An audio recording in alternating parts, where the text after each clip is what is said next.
Sumqayıt Tibb Mərkəzi görkəmli oftalmoloq alim akademik Zərifə Əliyevanın anım gününə həsr olunmuş oftalmoloji aksiya keçirib. Aksiyanın keçirilməsində məqsəd əhaliyə yerindəcə xidmət göstərmək, görmə patologiyasının erkən diaqnostikasını aşkarlayaraq həll olunmasına kömək etmək, profilaktik müalicə tədbirləri həyata keçirməkdir. Hacı Zeynalabdin qəsəbəsində keçirilən aksiyada Sumqayıt Tibb Mərkəzinin strukturuna daxil olan 2 nömrəli şəhər xəstəxanasının oftalmoloqları və endokrinoloqu yerli sakinləri müayinə ediblər. Bugün 15 aprel Tibb Elmlər doktoru, professor, əməkdar elm xadimi akademik Zərifə xanım Əliyevanın anım günüdür. Zərifə xanım Əliyeva 1923-cü ildə 28 aprel Naxçıvan Muxtar Respublikasında Şərur rayonunda alim, elm adamı Əziz Əliyevin ailəsində doğulmuşdur. Azərbaycan Tibb Universitetini və Moskvada təhsil almış Zərifə xanım Əliyeva oftalmologiyanın az öyrənilən və çətin xəstəliklərinin müalicə və profilaktikasında böyük rol oynamışdır. Gözün zədələyən, hətta korluğa səbəb olan travma xəstəliyinin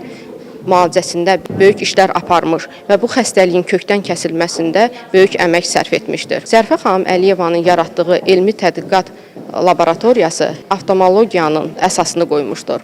SSR dövrünün ən böyük mükafatı olan Tibb Elmlər Akademiyasının Averbaq mükafatını alan Zərifə xanım Əliyeva bu mükafata olan ilk qadınlardan olmuşdur. Zərifə xanım Əliyeva Azərbaycan səhiyyəsində misilsiz xidmətləri olmuşdur ki, xalqımız tərəfindən daim dərin ehtiramla yad olunur. Aparılan müayinədən sonra gözlərində problem müşahidə olunan şəxslərə qoyulan diaqnoza uyğun müvafiq tibbi təyinat yazılıb, əməliyyata ehtiyacı olanlar aidiyyatı tibb müəssisələrinə yönləndirilib. Çox sağ olsunlar ki, belə bir aksiyanı təşkil ediblər.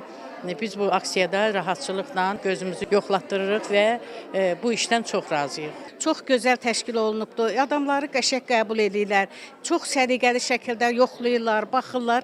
Çox sağ olsunlar. Təşəkkür edirəm. Elvin Qudrətov, Şəmstan Fikrətli, Elbrus İsmailov bugün informasiya proqramı üçün.